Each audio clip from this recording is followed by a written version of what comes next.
Hi, everyone. Welcome. We're going to get started now. My little bit at the beginning is the least important part. So as people are showing up, we can just, as I say, just get settled in. Just want to welcome everyone to the C-DaRE Invites conversation. My name is Simon Ellis. I'm a artist researcher here at the Centre for Dance Research. This is the second of 4 conversations in this particular series, which is called The Body and Land. Initially, we had our first conversation 2 or 3 weeks ago with Cara Norman and Helen Poyner, and that was actually in person, which was freaky to say the least. This particular conversation first came into being when Ruth Gibson proposed the idea of future lands, so thinking about the body and land and of future lands. And it's morphed into a conversation between Ruth Gibson and Christina Seeley called double presencing. Christina is a visual artist with a very diverse practice that's looks at our increasingly tenuous relationship to the non-human living world. And Ruth Gibson is as an artist researcher here at the Centre for Dance Research, and her work has been for many, many years now at the intersection of dance and technology. They're going to, Christina and Ruth, just to say it's a pleasure to welcome you here. I'll say a couple more things about etiquette, but just thank you. And I'm super excited about tuning in to this conversation. A couple of things about etiquette. Just you can put questions, people can put questions in the chat, and I'll assume that you want them read out on your behalf if you put them in the chat, just to kind of keep those things quite speedy when we get to that. Or you can wait and say them personally just by putting your hands up. As you know, just stay muted, just to try and keep the sound as clear as we possibly can. In terms of timings, Ruth and Christina are going to talk for about an hour, and then we'll take a little pit stop just to stretch and do whatever you need to do. That's very brief, just be 3 or 4 minutes. And then after the break, we'll have a conversation, so people will be welcome to ask questions of Christina and Ruth. And then lastly, we are recording. My colleague, Lily Hayward-Smith, she and I are responsible for curating C-DaRE Invites. She's sitting right next to me. We will chop all this bit out, so it'll just go straight to Ruth and Christina. But it's just worth knowing that the conversation is being recorded, so if you don't want to appear on that recording visually, then just keep your cameras off. So Ruth and Christina, absolute pleasure to welcome you here, and over to you. Oh, thank you, Simon. And also thank you for inviting me to invite Christina, because basically over the past month, we've been able to connect, and it's just been amazing to have a conversation with Christina. I've known her work. I've known her for a while, and her work is extraordinary. And I must say that today, a lot of the work that you will see from us, we are going to show some works. They're all documentation. They're not how they would be seen. They're works that are experiential. And so, of course, in this format, you can't experience it to their fullest, but I wanted to make a note of that, because I think sometimes when we're showing slides and videos, it's like it's not necessarily like being there. But yes, so we're going to talk very briefly about our work, and then we're going to go into more depth a little bit later, and then a dialogue a little bit about double presencing. But Christina, would you like to head off? Sure. Thank you, Ruth and Simon and Lily. It's really an honor to be here. Lovely to be in conversation, especially with you, Ruth. Your work is extraordinary as well, and inspiring, and our conversations have been really exciting. So hopefully some of that will reflect in today for everybody else. So give me 1 second. I'm going to share my screen.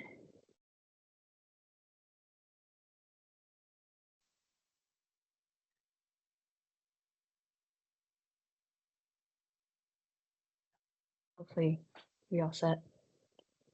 Yeah. All good. Okay. Okay. Thank you. Okay. So I am going to be reading some notes just to let you guys know my dynamic, to tell you a little bit more about my work. There's so much, as Ruth alluded to, there's so much in these projects that both of us are sharing. All of them have layers to them and a lot of story behind how they were made. And so also trying to keep keep in the container of the hour what is the most relevant for today. And I'm excited for questions from all of you later. So if there's anything you want to hear more about, please keep that in mind too. So as a visual artist working mainly in recorded media, I lead a life at the intersection of science, art, and the spiritual as a photographic artist focused on issues related to the climate crisis. And I bring in the spiritual as I just went to divinity school actually a couple years ago now, and got a master's in theological studies related to my work, in specific around the way contemporary art can serve as a space of existential or spiritual holding for a secular audience, in line with the dialogue between science, Western science, and the climate crisis. So as a way to be more effective in climate crisis communication. So I may touch on that a little bit today, talking about my work, but I often work alongside climate scientists for about 20 years, mostly in the Arctic, but also in the tropics, and out in the field all over in Greenland, Svalbard, Alaska, and Panama, and the Galapagos, but mainly in the last more recent projects, Greenland and Panama. And I pay, in the way I work, I pay very deep attention to the way recorded media translates the complexities of our fraught relationship to the non-human living world, as Simon mentioned. Today, I'm talking about a few projects in relationship to this theme of double presencing. And as a photographer, I'm constantly in a state of double presencing, in the act of both being in my body and also the act of recording. But there's all these kind of touchstone and touch points in each of the projects that deeply relate to this idea of double presencing. So I'll tell you more about that in a few minutes. So, and so I will hand the mic back to Ruth to also give a little intro. Thank you, Christina.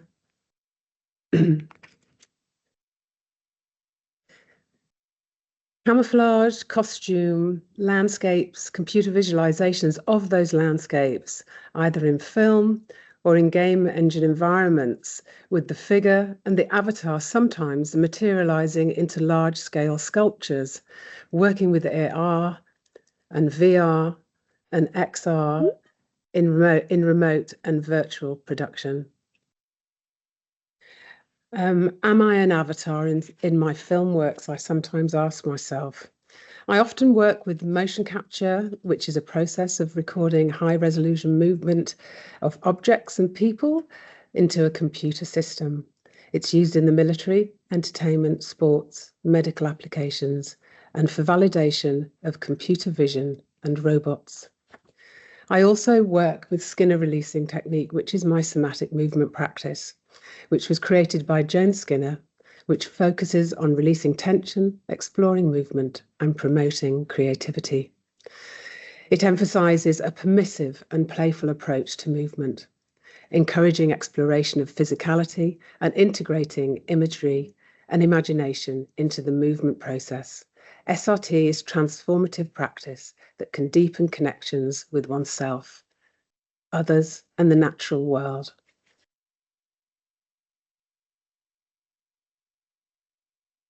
It feels like something's jumping.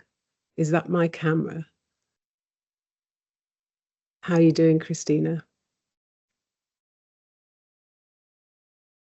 You're on mute, Dime.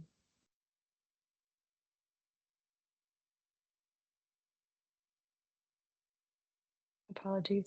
Hopefully that is it. Back to this slide.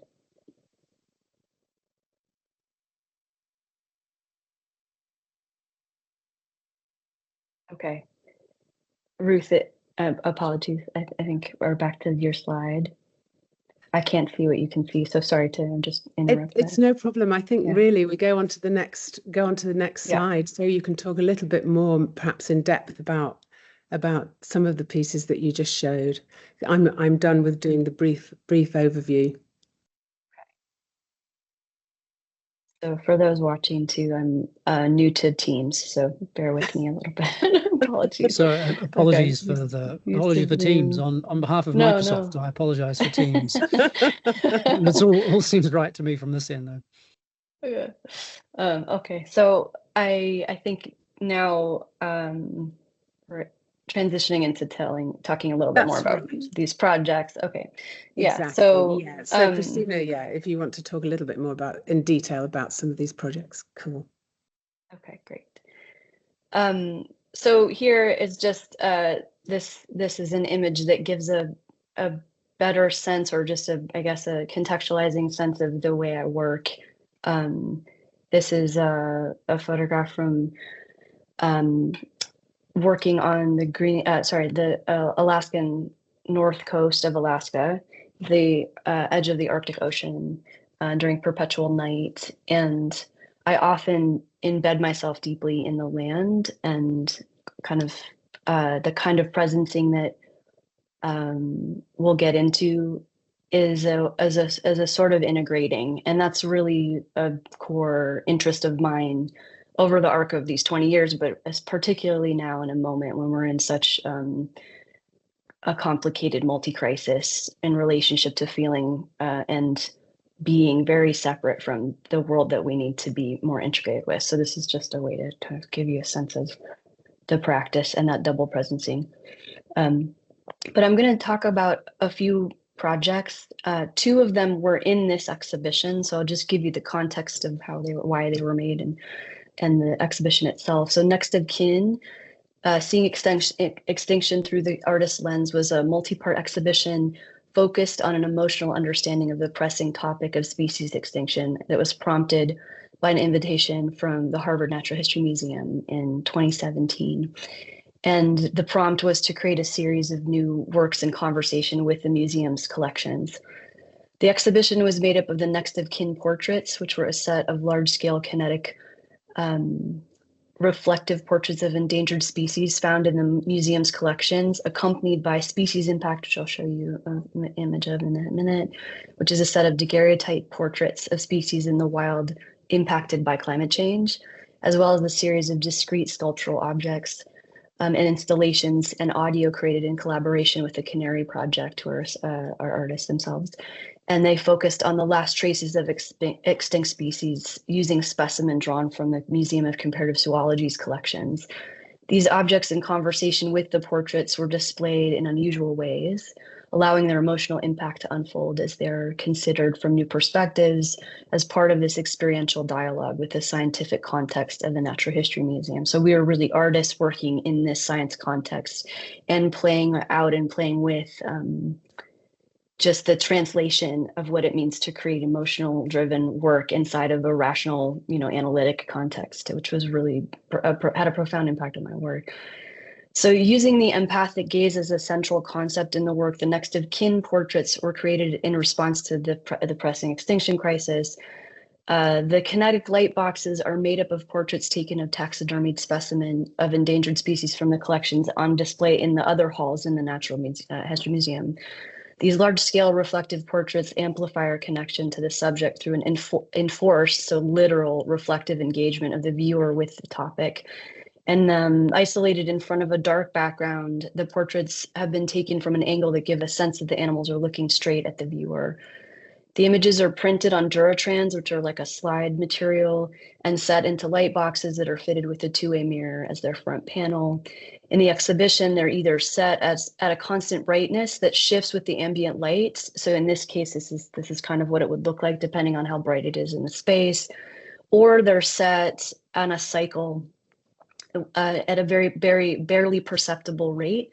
So the full mirror will shift and the faces of the animals beneath reveal, first registering as a kind of trace or ghost, and then slowly brighten to replace the face of the viewer, and then they cycle back down. So in that exhibition, the Natural History Museum, all 10 of them would start as mirrors and then kind of grow into these really intense, encounters with our next of kin.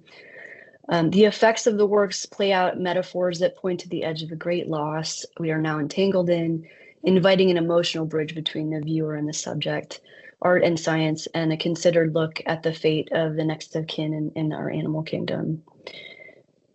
So species impact is a set of daguerreotype portraits of species impacted by climate crisis in the Arctic and the tropics.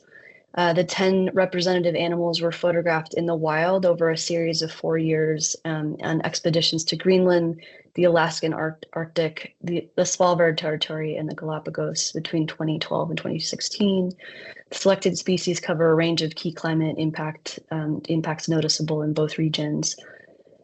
The daguerreotype is a dynamic visual object. The image renders on a mirrored surface and shifts with light and angle between the ghost negative, the trace positive, and the direct reflection of the viewer. You cannot avoid, again, the literal reflection of the self entwined with the subject depicted. The complexity of what the daguerreotype process, the experience of the object, and this history symbolize is meant in this contemporary set to act as a collection of metaphors, again, reflecting the edge of great loss that we're now entangled in. And then, we'll talk in a minute about this sense of double presencing, that this has a range of ways to think about that. Terra Systema, this is a project that transmogrifies the tropical rainforest and the melt of the Greenland ice sheet into respective respiratory and circulatory systems, scaling the planetary to the human body. And the work is made up of a set of large-scale photographic works and a video installation. It uses the role of the role of the Arctic and the tropical ecosystems and how they play out in our imaginings and understanding of the planet to connect a singular self to the whole of the planet. The project began through a multi-year research work at the Smithsonian Tropical Research Station on the island of Barra, Colorado in the Panama Canal, where I worked for about 3 different years. I went for about a month at a time. And the work that evolved there centered around translating the tropical rainforest belt as a kinetic, living, breathing system in line with developing research associated with the forest as a complex, interdependent living system. In tandem, in response to a growing concern about the alarming rate of melt off the Greenland ice sheet, I traveled to Kangerlussuaq, Greenland, on the west coast of Greenland over 2 summers with a group of scientists from the Institute of Arctic Studies at Dartmouth College, where I was at the time a professor. There, I began a series of similar works to play out the kinetic life of the ice sheet melt, concentrating on the accumulation of the movement of water of this mass country of ice. This work follows a path of water, starting as glistening drips of melting ice that cumulatively build to an exponential force, one powerful enough to affect the balance of our entire planet by altering the stability of the circulatory system. The prints, these photographic works that went along with and go along with the video installation are made up of 2 prints that are layered onto each other. The top archival vellum print reads almost as a skin and is backed by a second archival digital print. So they kind of move. There's a sense of perpetuity in when you're experiencing these pieces in real time, so that there's no edge to time, which is, again, something I'm interested in with recorded media. And in this, let's see here. So Dissonance is the last project I'll talk about, and I'll hand the mic back to Ruth. But this video installation is a single channel video piece created using footage collected on the Greenland ice sheet in the summer of 2019, the hottest year on record. In the midst of the climate crisis, the piece focuses on the dissonance of the bodily experience of this otherworldly and rapidly changing environment. The footage centers around my interactions with sparkling melt water as I labor to hold on to small glistening pieces of ice as they melt against the heat of my fingers and hand. Segments of the piece ask you to register in slow motion the kinetic energies of ice from solid to liquid within the magnitude of the surrounding landscape. The interjection of my body serves as a conduit for the viewer's experience, and the subtle audio of the surrounding wind and water mix with the sounds of long exhales of breath onto the lens and the crunch of footsteps on the icy surface that build into a kind of meditative and enchanting but simultaneously loaded narrative. The slowed glitching footage creates a surreal edge to the piece, pointing back to impact the impact mediating technologies have on our misunderstanding of the environment. all this is a reflection of human vulnerability and is really personally a love letter to the Arctic, and this at a moment of really intense grief coming up after many years of spending time in these spaces. So I'll just show a short clip here and then move into Ruth's explanation.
I'll hand the mic back to you.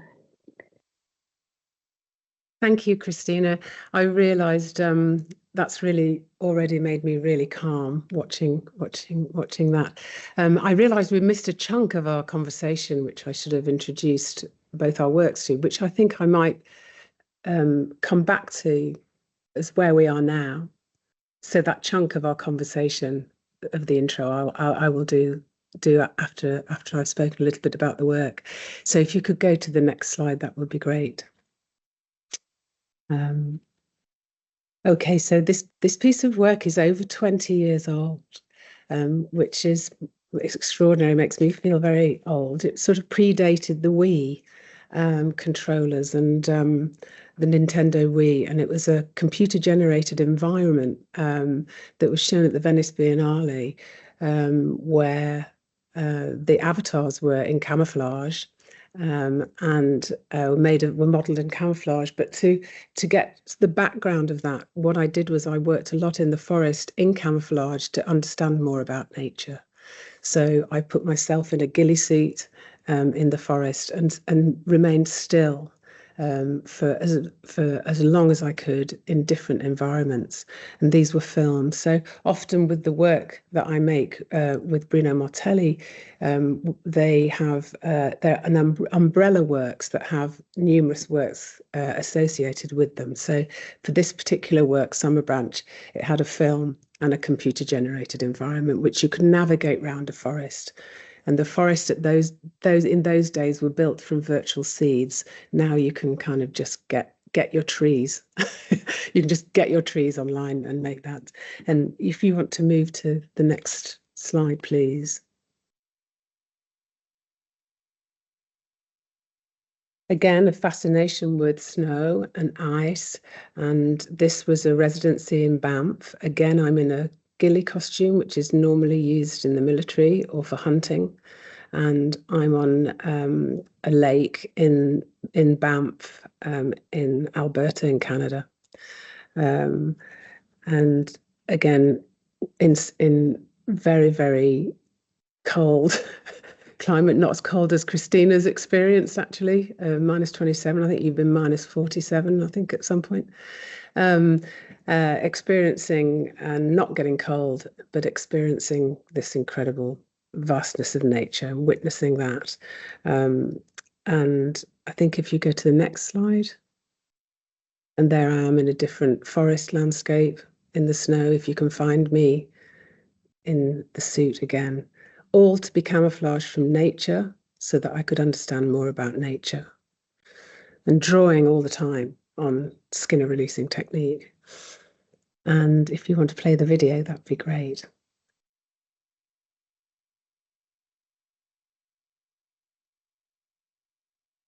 Accompanying the film work that was made in the landscape. We also made a sculpture of a real-life trapper's cabin and a boat with a haptic interface where you would row around the virtual lake. So the lake you just saw was mapped in height map data and remade in the computer. And then various artifacts were placed into the landscape. And the project came about by dissatisfaction, really, with contemporary game controllers and the passivity of many art exhibitions. So here the visitor physically engage, their body responds, and while they get a sense of buoyancy and weight as they row. It ended up being a national tour around the UK and reached quite a few, about 40,000 people, I think. Next slide, please.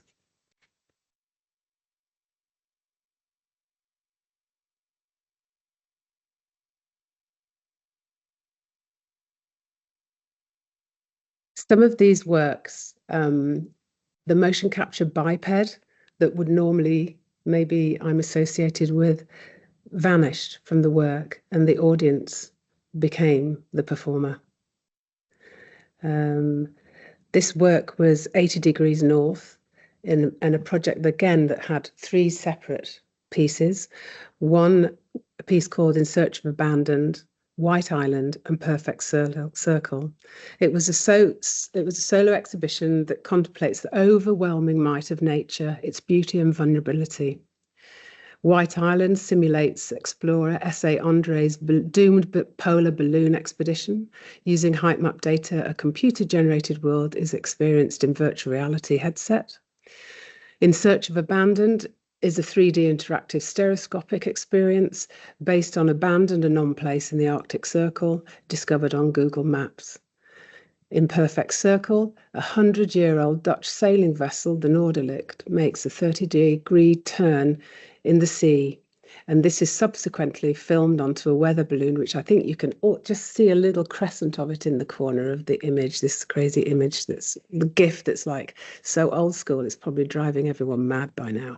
So can we click into the video? Just a brief show of, again,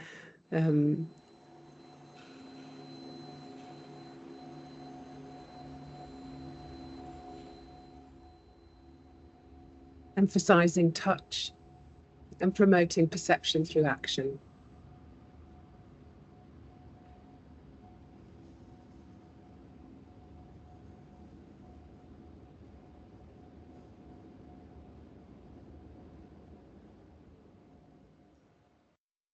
Thank you.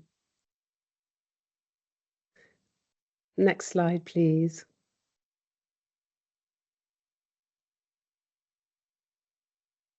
Double presencing. Here we go. Would you like to play We're Made of Star Stuff, Christina?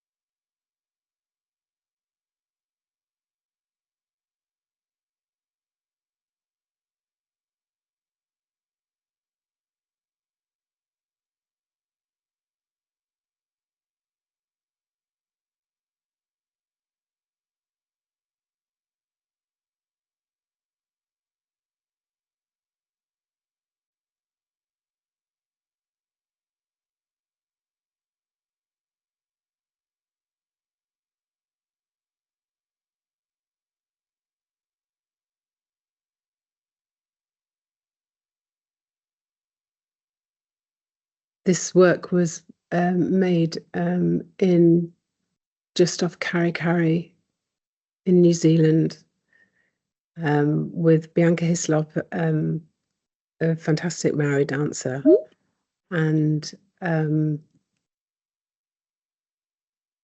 we just went into the bush in costumes that are a little bit of a take on motion capture. But everything is in camera. Everything that you see is in camera. We tried to make a work without any visual effects. And the film is called We're Made of Star Stuff, which comes from, which people will know, Carl Sagan's The Cosmic Connection, an extraterrestrial perspective from 1973. Our sun is in the second or third generation star. All of the rocky and metallic material we stand on, the iron, is in our blood, the calcium in our teeth, the carbon in our genes. We are produced billions of years ago in the interior of a red giant star. We are made of star stuff.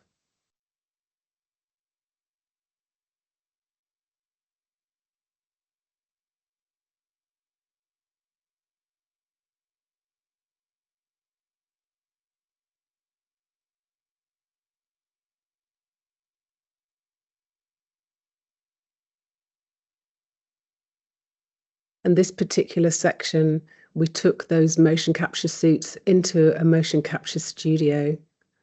And this is what happened. Not the regular markers on each of the joints, but the markers all over the body.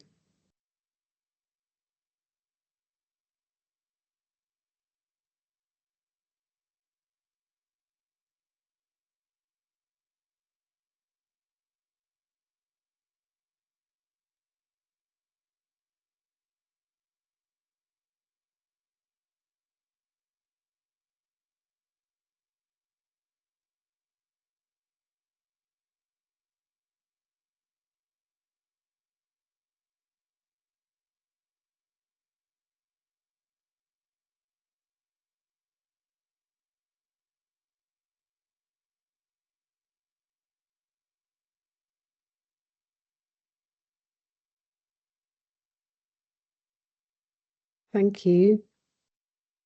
And the next slide, I'm sorry, looks a little bit jumpy, but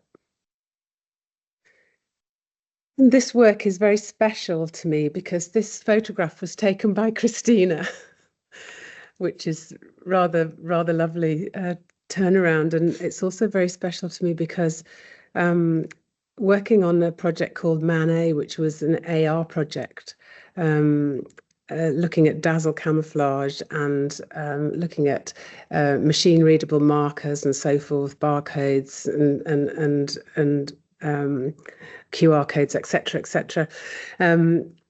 One of the motion captured dancers was Bob Davidson, a veteran Skinner releasing technique dancer who was actually Joan Skinner's protege. And this is a 20-meter version of his avatar called Big Bob. And in this work, this idea of double presencing, what's interesting, I suppose, is that the body actually becomes a landscape for people to survey through an iPad and an AR marker. You could walk around and underneath the legs and so on. This project, yeah, I think that's it. I will now read what I should have read before. Christina and I have been talking for the past month each week, and it's been such a gift to be in dialogue with her. And there are two pieces of writing that we pieced together from our chats, and then we'll open it up to our chats today. But I'd just like to read this now. The interplay of body, land, and the rise of technology. It's hard to see where we are. At a time when making work feels both urgent and uncertain. We teeter at the beginning and end of something, perhaps humanity itself. Memories blur, we hallucinate futures, reconstruct pasts with inaccuracies we can no longer distinguish from the truth. We imagine a future land, but what kind of land is it?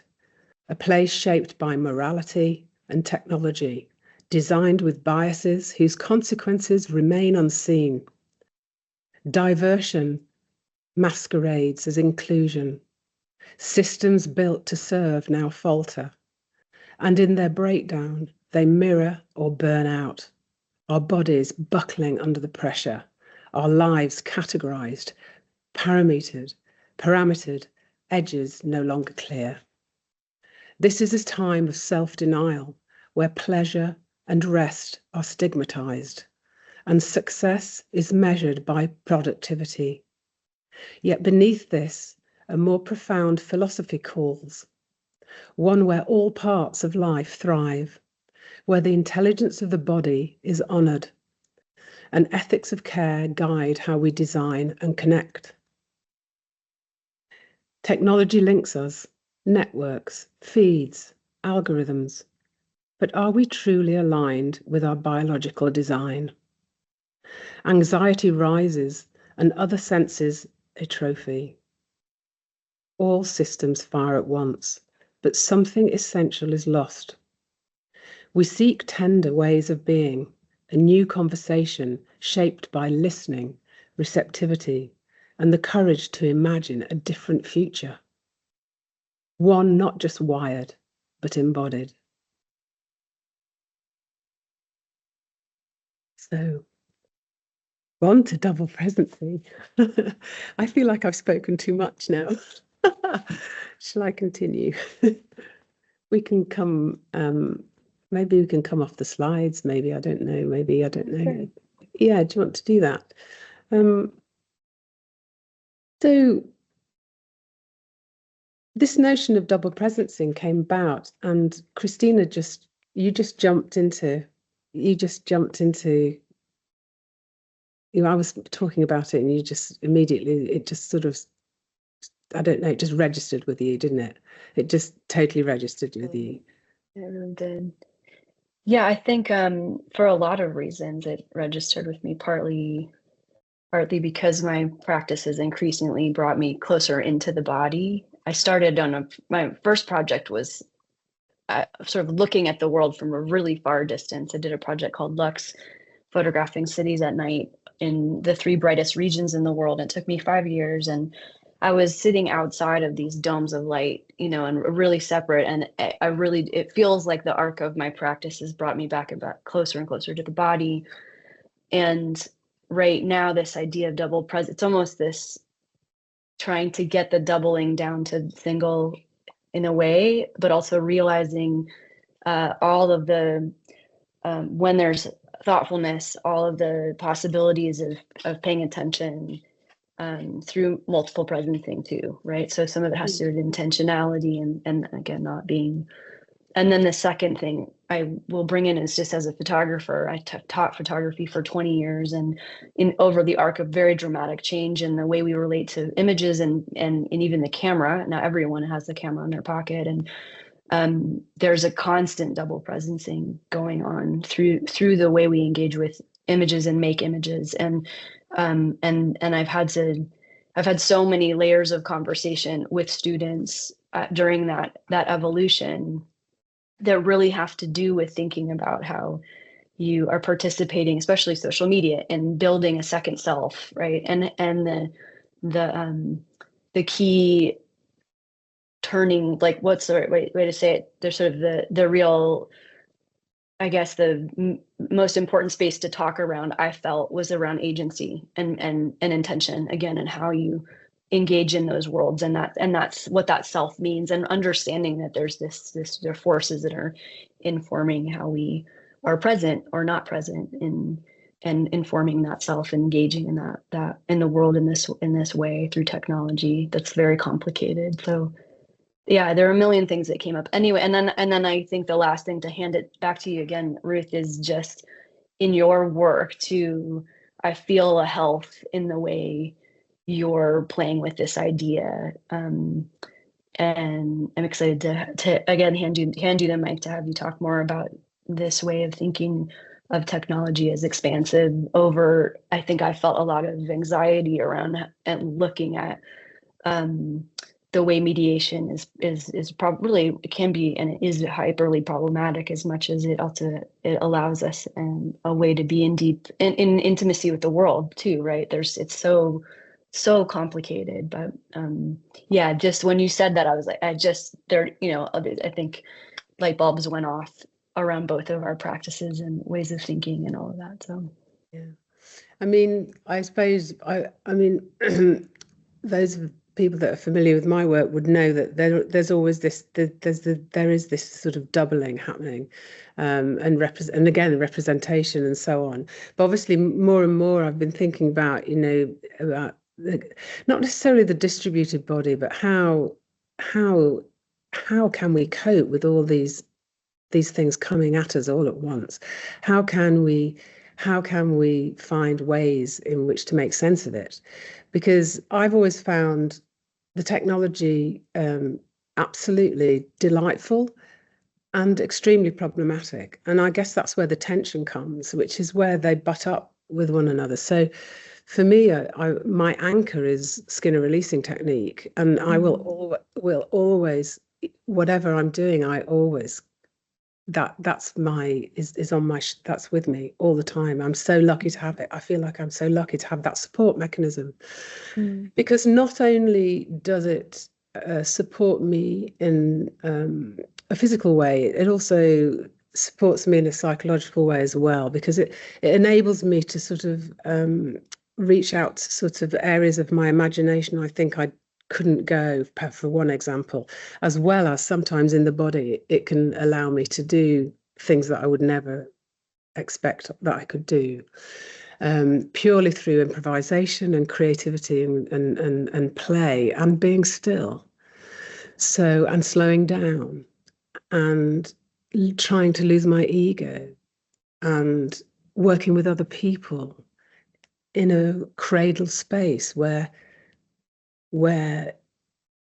people are genial to people, each other, and I feel like that very much. With the land, and I think I've spoken to you about areas in the world where I felt like I couldn't go because I felt like, not that the land was sacred, but there was some power to a land that I felt like I was really encroaching on something, a real power to that.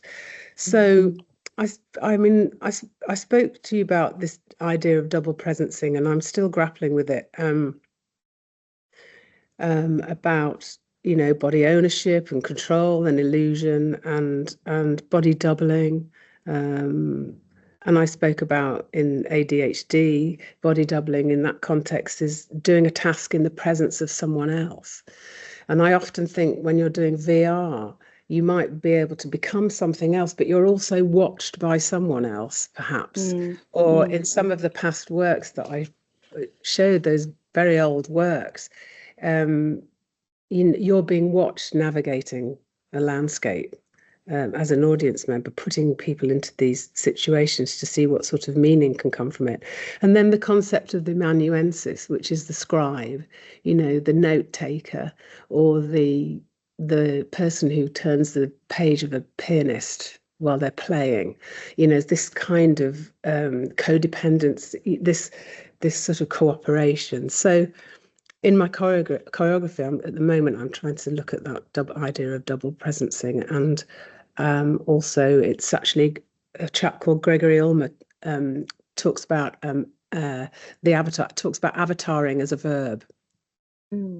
So yeah, so that's also something. But I could throw it back to you. Can I throw it back to you? I wanted to ask you about the academic that you were talking about, who's really interesting. Hang on, Beo Kumalafe. Yes. Yeah. Can you talk a little bit about him? Because I think people would like to know about him. Sure, yeah. There's a phrase of his too. So Beo Kumalafe, some of you may know, he's brilliant. I really feel like he's a Nigerian philosopher and writer and activist and a trans-public intellectual is the way he frames it. And he says we're desperately in need of an animist cosmovision. So like this return to animism in a way that I really agree with. And also I find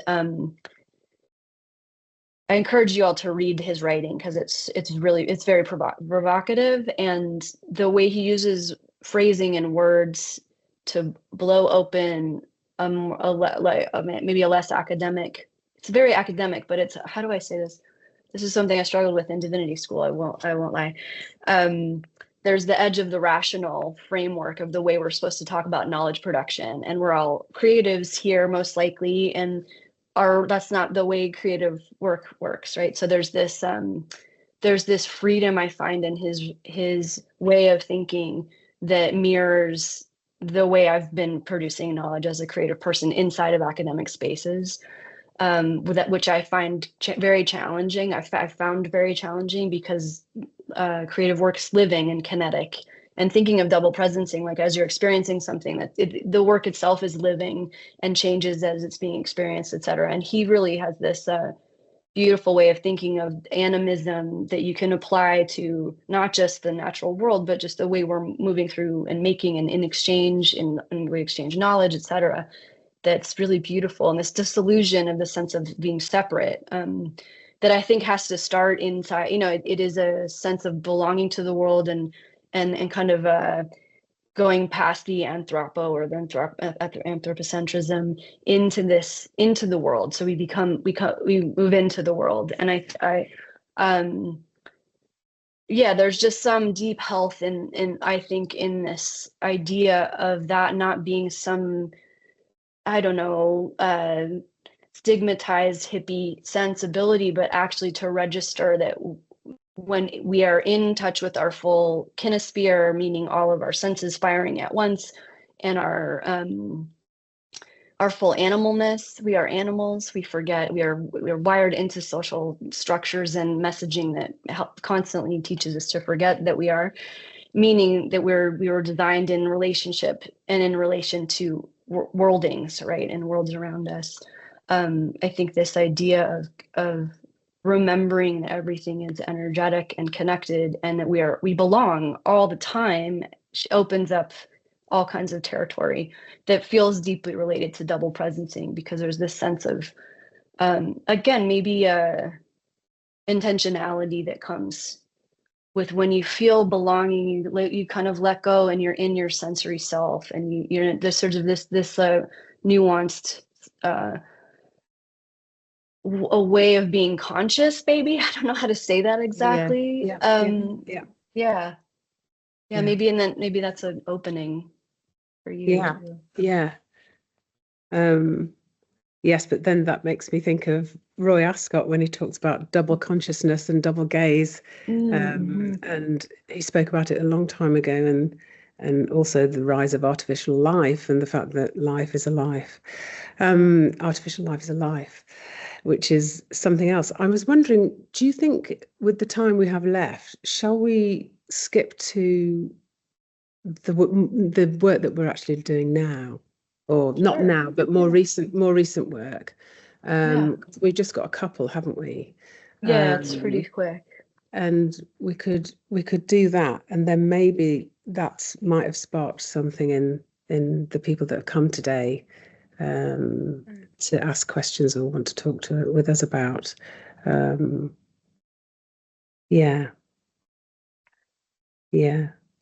It's made me think about something. That's good.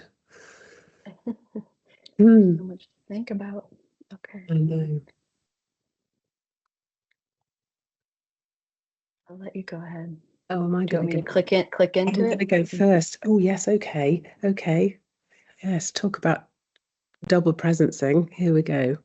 You can play it if you like.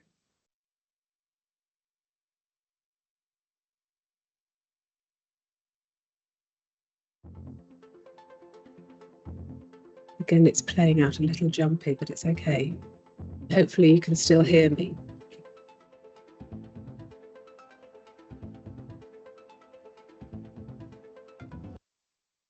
Oops, it stopped. There we go.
Thank you. Thank you, Christina. I thought that the documentation of that was pretty self-explanatory, but it was between two dancers at each site, one in Gateshead, one in London, one site in London, and then musician at both ends, meeting in a virtual space and seeing how that worked in advanced media production, and looking at proximity, touch, and all these things, looking at really at a playbook to show other people how you could enter that space and work in that space. But an awful lot of interesting ideas came up, you know, with the idea, you know, challenging all sorts of different boundaries of what it means to be, what it means to experience, our perception changing, and a whole myriad of things, but I'm aware of time, so we could probably skip the next slide, Christina, and you could go to yours.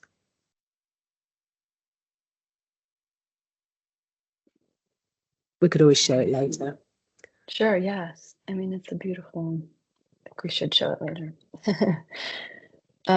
Okay, so I'm going to share, maybe I'll show the slide quickly.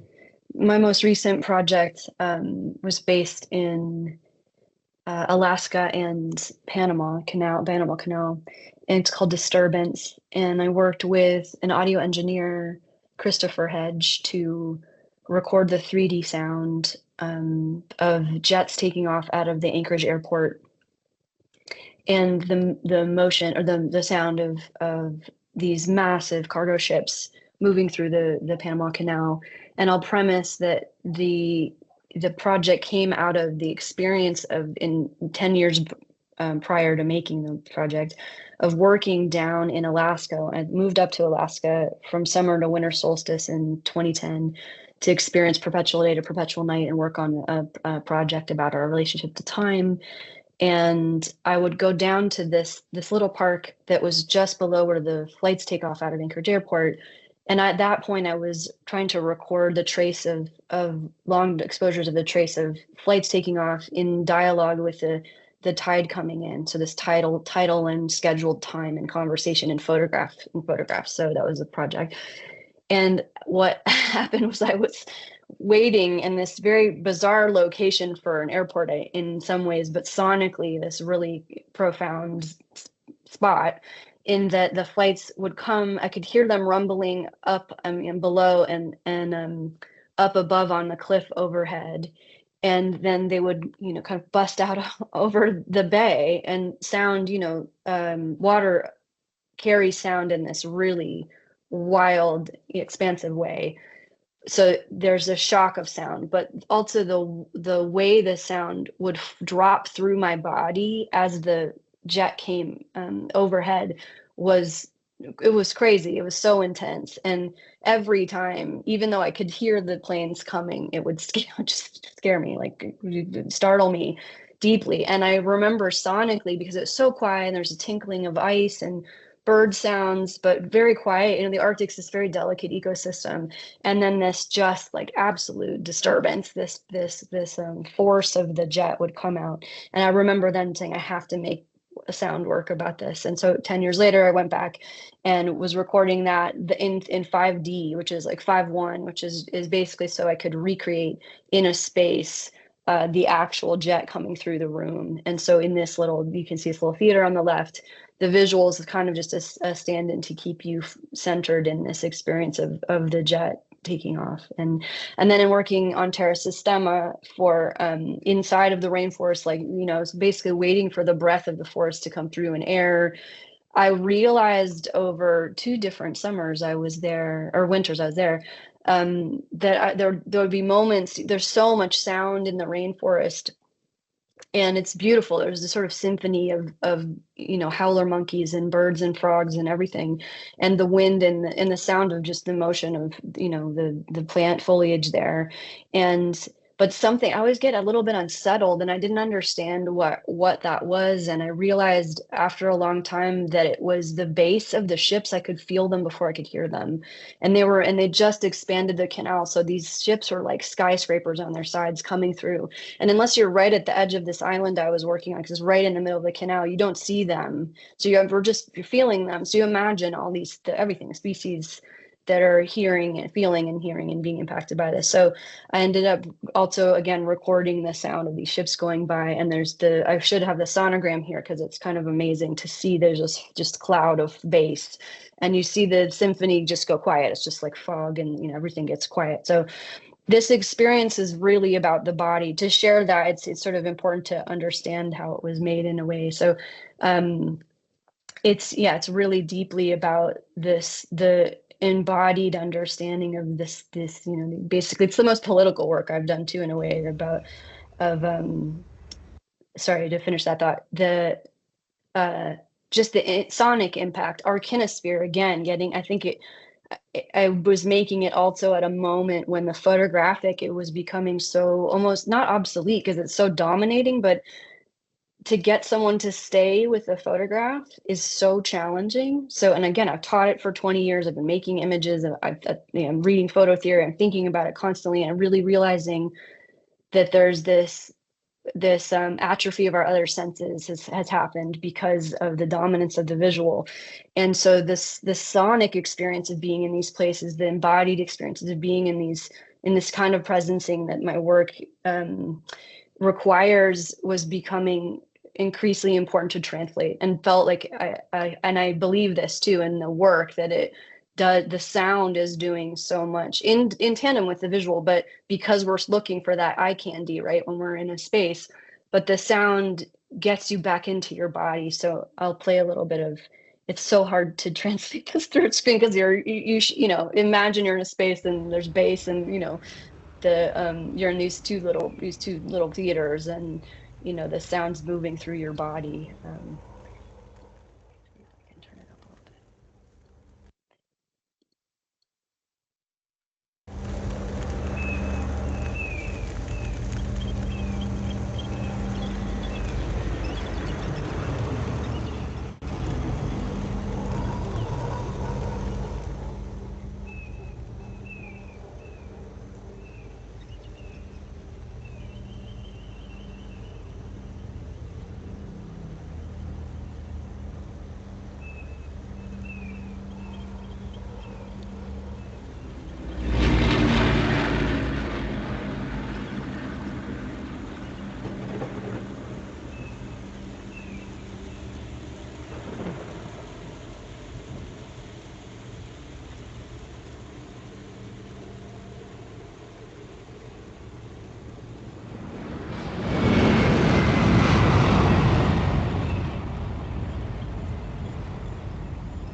So this is just a little clip from it's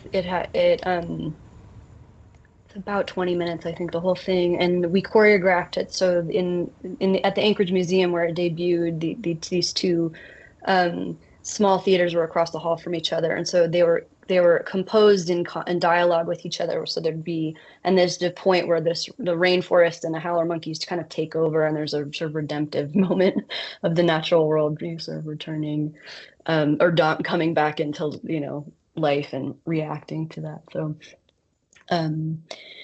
So here I will sharing here. But yeah, so that piece it's a couple years ago now that I created it, because I've now gone to divinity school, and I'm now in Scotland on a Fulbright, working on some work related to just actually metabolizing divinity school, to be honest, but also this idea of how do we get, I think, back into a healthier relationship with information, which in terms of bringing the emotional and the body back into analytic driven science, because our emotional brains react to and are the drivers of decision making. So rational. Science actually, even if we can understand it, isn't necessarily getting us back into our full selves to have a response to what's going on. And we need to grieve, and we need to rage, and we need to respond, you know, in these more bodily ways. So yeah, that's really where I am now. I'm really, I've gone, you know, started just big planetary, way out, and I've just gotten in closer and closer and closer into these kind of tendernesses, and this, you know, I think dissonance still feels like the most true and real and personal work I've made, where with my body's in it, I get frozen. You know, there's this kind of like grief that's imbued in the project and the piece itself that feels really important right now. And I keep making sure to bring in that topic, I guess, to whenever I talk. We need to grieve, and we need to feel through the difficult emotions that are coming up in the times we're living through. And I think art and the work you do, and the Skinner technique, and the ethics of care that you mentioned, which maybe you can talk about for a second before we open up the floor, to feel so powerful and important, and helping a public also get back into this healthier relationship to self and body and technology and et cetera, each other even. I think Skinner has this, I mean, such a beautiful technique in terms of activating a really tender relationality that is so poignant and pertinent right now. Yeah, I mean, I think it comes down to what you talked about, attunement, and we've talked about attention, and we've talked about tenderness, vulnerability, fragility. One of the principles in Skinner releasing technique, which I love, is gentleness can be powerful. And it's just like all you need to do is just to think about, just take that in for a minute. Sometimes the time is it seems so precious these days. And yeah, I think also those awarenesses and perceptions for people, for the outside and for the inside at the same time. And so it's and for further as well. And if we can cultivate that with all the different disseminative ways in which, you know, we're now working in, and let's face it, we're all working in these crazy distributive kind of patterns where we are everywhere at once. And how we cope with that, and maybe that's one way of coping with that. It's not all to say it's doom and gloom, but it's just actually recognizing. You know, sometimes I think it's tricky to actually recognize that that's important. And I recognize that I've been sitting down for nearly an hour, and I'm sure everybody else has as well, is on this call. And maybe it'd be nice if we could maybe stand up. But I do have another little bit of writing that we, when we were having our discussions over the last month, just as a kind of outro. Shall I just go for it, Christina? Yeah, go for it. Just before the bio break. Technology conditions not just what we see, but how we feel. The global image is fractured, manipulated, and scaled beyond the scope of our bodies. Every worldview must now be taken with a pinch of salt, as narrative and noise blur the distinction between the real and the constructed. The challenge is not just to make sense, but to make space for sensing. In response, some turn toward the ritual, grounding practices that steady attention and invite the body to reconnect with its innate knowing. These rituals, collaborative, embodied, slow, rework the priorities inherited from industrial time. Making work under these conditions is not only tricky, but also radical. It requires the reconstitution of a body dismembered by extraction and acceleration. It calls us back to the land, not as a backdrop, but as constitutors of experience. Re-embodiment becomes a philosophical and political gesture. The body is not a site to be optimized or defended. but inhabited with tenderness. We inhabit the body entirely. We reorientate toward the land, not as a resource, but as a relational terrain. In this way, the body, the land, and technology do not remain separate domains, but meet in a triangulated tension. The possibility for repair and rupture held in every act of attention.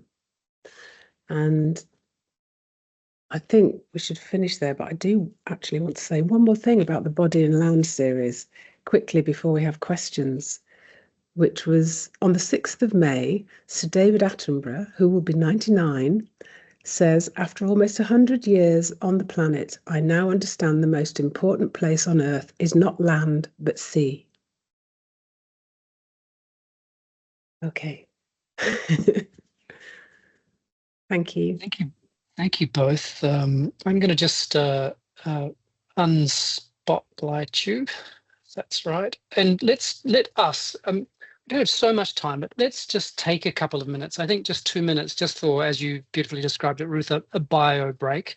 So if people who are there, or I mean, the people who are there, you can just get up and stretch or do what you need to do. But let's just have a little pause. But if you want to stay around, you can also just take some time to think about the kinds of things you might want to ask Christina and Ruth or Ruth. So yeah, let's just take a couple of minutes and then back at it tick.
Nice timing, Ruth.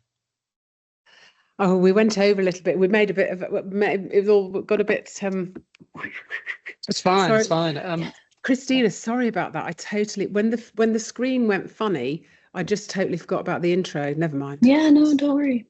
That bit of text should have gone. No, I think it worked out fine. Yeah. I think it was fine. It's a short space of time, isn't it? God, we didn't really have a chance to. Anyway, maybe the dialogue starts now. Another dialogue. It's fine. Yeah. So let's just as everyone. I'm just assuming that people are making their way. They're either making their way back from checking their email or doing what it is that they needed to do. First of all, just thank you. I might just kick off. Thanks, Catherine Stamp, for the emoji. I just saw that emoji from Catherine Stamp. I just wanted to say, Christina, it just brings me great pleasure that I've now heard the phrase, this thing I struggled with at divinity school. I really appreciate that. I've never heard that, certainly in C-DaRE invites, or I think anywhere in my life. So Sure. I mean, There's a list. Yeah. I can imagine. I like you. I think you described it as metabolizing divinity school, which is a very beautiful way. Listen, I'm gonna kick things off just so that well, actually, just to remind people in the audience that feel free to write a question in the chat, which I can read out, or if you'd like to you can just put your hand up virtually and either turn your camera on or leave it off, and then just ask live. But I'm going to just kick things off. I want to say that I think I've got a bit of a thing for cli-fi, climate fiction. And I'm currently towards the end of a book by Stephen Markley called The Deluge. And it's a tome, it's a massive, massive work. And it's kind of harrowing, I have to say. I'm not quite sure the kind of loss and division and inequality and terror. And I'm not quite sure why it is that I want to read such things. But it came to mind because, Ruth, when Christina gave the sort of brief introduction at the beginning to her work, that you said you felt calm about it, and that you felt calmed by it. And I was really kind of interested in that because my context was this kind of hardcore climate fiction, which was kind of like I had the sort of opposite experience, which I guess I want to ask about. I think it's the most banal question, perhaps, that is in this time, and given the work that you're both doing, and when I say this time, I mean a time of climate crisis. And you touched on this just at the end, but what is the role of art here? Like, is it about informing, changing behavior? Do you have a feeling for that as you both keep making work? Well, I can start there because it's been deep on my mind for many years, and part of why I went to divinity school, which seems sort of out of left field, but it actually was not at all. It was an interesting thing. I applied to the divinity school and changed maybe 2 words. The semantics were the same. I've been doing the same thing. Nothing about me is different. I just have social permission now to talk about the sacred and the, meaning making. And I'm the exact same person. I'm secular. I didn't grow up religious, but those are important conversations to have right now, and just openings to offer people, I think.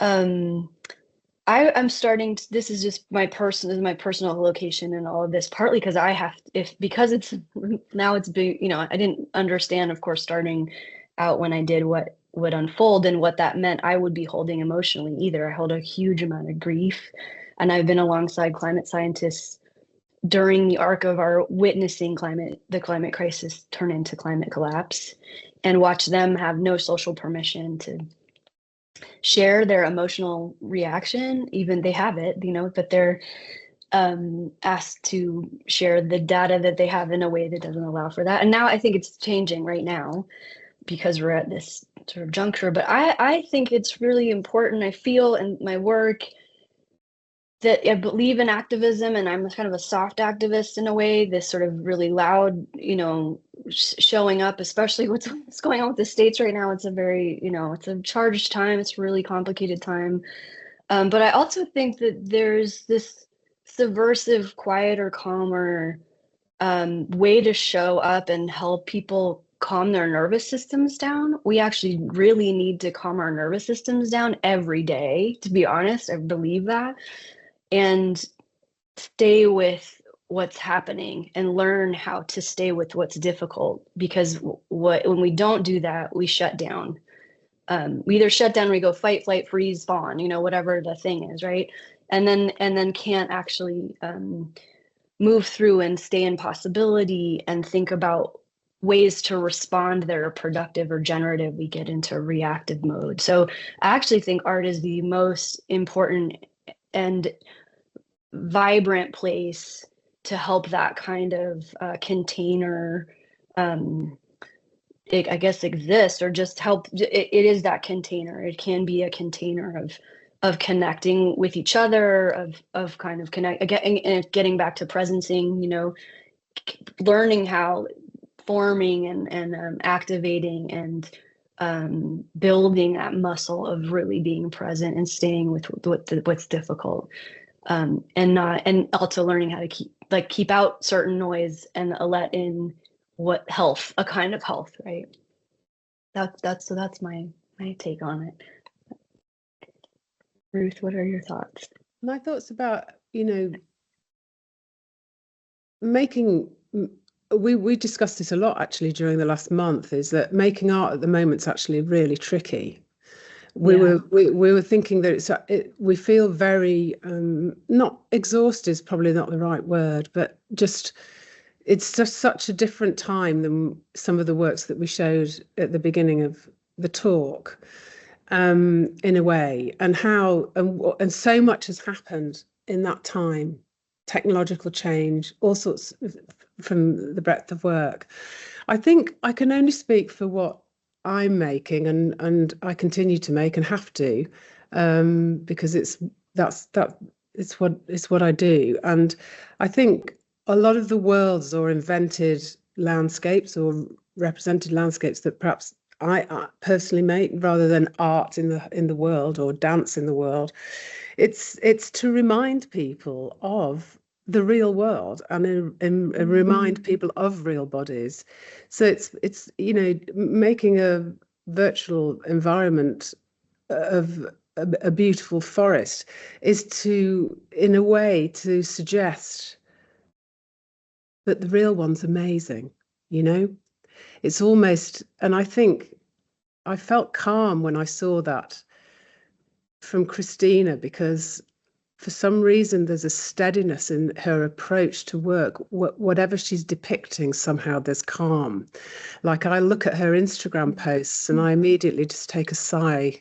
I take a sigh, because each time I see, it might be a droplet of water or a canopy in the forest or something, or anything, or a creature or a bird, or I just see, and it just woo.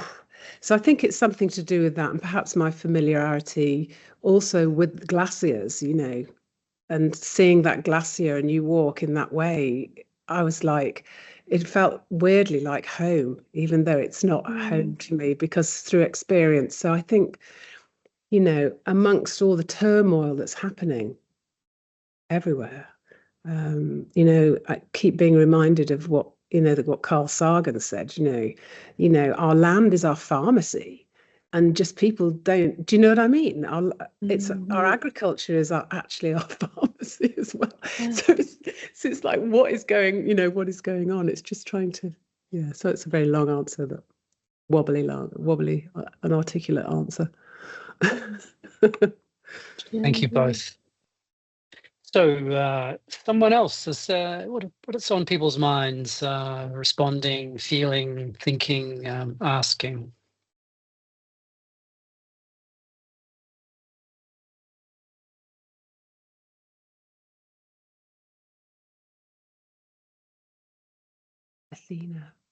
Athena, go. Hi, I would turn my camera on if it wasn't broken, but this is really beautiful and lovely, and I think Christina said it really well, where it's like art is such like an individual, intimate experience, like especially thinking about this 5D sound project, and I'm just so curious of, like, with these really individual impacts that it must have on people, have either of you found ways of sort of gathering data that, or some sort of information of the impact it has post installation? Well, with that particular piece, Athena, no, it wasn't possible. But the only experience I've had where I got the chance, I think you might have missed my talking about the Next of Kin exhibition. Because it was in a science museum, it was kind of funny. The scientists, the we got this kind of report after the show opened. It was open for 9 months or something, which was amazing. As an artist to have a show that long, as in a science museum, it's pretty normal. But and we got this report, and my colleagues and I, the artists I was working with, were like, "Do we just get graded on this on the show?" And it turns out no, that they just they're for funding reasons, right? They have this survey that they give, or there's someone that's sort of asking people in the space. And so we asked if we could do a second one where we designed it as artists, because we have different parameters for whether the exhibition is successful or not. And so there was a very interesting conversation. This is sort of a side to what you're saying, but it's the only time I've gotten that kind of clarity and direct feedback. And in that exhibition, there was such a profound impact, because I think the public was really looking for an emotional space to respond to this data, this scientific data, in other rooms that didn't have that, and so there were quite a lot of comments and around being grateful for a space. It was really a space of mourning, that particular show. But so all that to say, I wish that there were other ways to know that. I think, Ruth, you can speak to this too. Maybe you guys have more of a that built into the way you work, but you don't necessarily know how it lands unless someone writes about it or reaches out to you, etc. Yeah, thanks for the question. Yeah, it is a good question. In the earlier works, obviously there'd be like exhibition sort of books often, and people leave comments, and it can be anything from one word to like a 5-page essay, which we've had, which was extraordinary, which told us exactly what we were making, which was very interesting. And but then more recently, working with virtual reality has some of the virtual reality pieces where they're participatory works, say at Venice Immersive, we did a big project called Dazzle, where we actually did 66 performances of it, and the performance itself was 20 minutes, but there was getting into costume, getting into the headsets, and finding your costume online, taking selfies of yourself, in the costumes. Can you take selfies of anything else but yourself? Anyway, and afterwards we had to basically set everything again for the next show, but we couldn't get rid of people. They just wanted to talk about their experience. And it was just, and it's such a great, Athena, it's such a great question, because how do you gather that apart from just word of mouth? Because so many people just wanted to hang around and tell us their experience and how they thought about this and what they thought about this, because there is a little bit of a wow factor sometimes with virtual reality, particularly people who've not been in there for the first time. And this was an interesting project because it had 3 stages. It had people who went into VR, not in the area that the performance was actually happening, but witnessing it, people that were in costume being on stage with the actual performers, and then there were people just watching all this happening.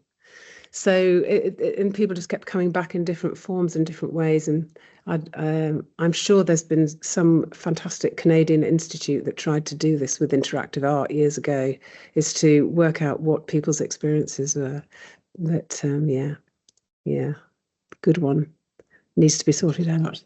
Thanks, Athena. We really probably only have time for one more question. So Julio, you've just turned your camera on, so it looks like you're putting your hand up. Hi, Julio. Hello, hi. Yes, I don't know if it's a question, but it's something that thank you for the presentation. It was great, and my head is kind of like, I need everything to settle a bit. So much inspiration. How can I say? Like, the body is there. I feel that the landscape is there in all the different conceptualizations and metaphors and ways of approaching it. And something that is almost encompassing, I don't know if it's encompassing, is the role of technology. And I feel that in some works in general, not talking about different works that involves technology is seen as a tool or as a medium, and where you know, like I feel that is in the works that you have talked is becoming a hybrid thing. Sometimes it's a hybrid situation, sometimes it's an environment, sometimes it's still a tool. But almost like it disappears, and it disappears in the speech as well. It's normalized when someone says, when you mention VR, we all understand what is it, and we already don't have to explain a lot of things, no? And it wasn't what like is, that a long time ago. yes, well, and Thank goodness. No, it's interesting to think about that. And then a bit. Yes, I wanna know where the technology sits between body and landscape, maybe, or if there is some talks or something to say about technology as a medium. I don't think there is a medium anymore, and yes, this hybrid space, I feel, the role of technology. I think the digital inherently sort of brings about a hybrid experience. I mean, we speak to technology, we wear it, you know, it's as simple as that, isn't it? And sometimes it might be apparent in certain people's works in a more Brechtian way, the sort of making of, you know, and it's laid out and the wires aren't hidden. But then in other ways, it does dissolve and disappear. It's very much part of our fabric. We are going to have to learn to work with machines. And we are working with machines, you know. James Lovelock, Christina and I have talked a little bit about James Lovelock, and he's not on my miserable book list.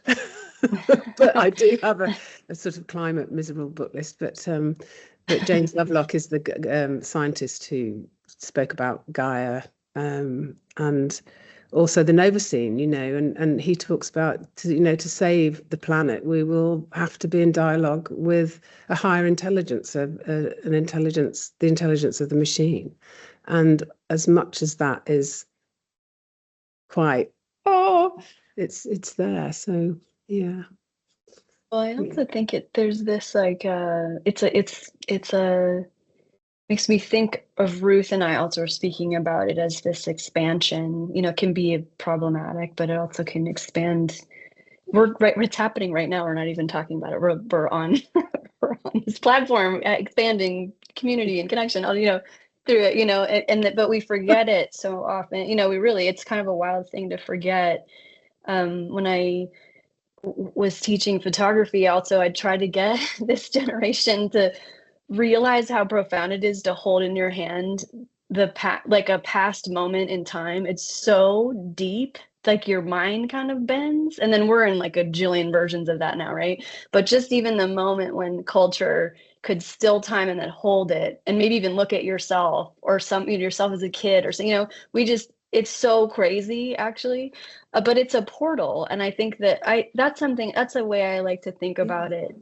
And a lot of my work, I always try to point back to the medium, sometimes subtly, if it's just terra systema, it's like the perpetuity of time, and it's unending. There's no like sliver of the moment, you know, it's the implied as keeps going, or that I breathe on the lens and dissonance is to remind you I'm there, I'm physically there, and I'm recording it, and there's the fourth wall's broken.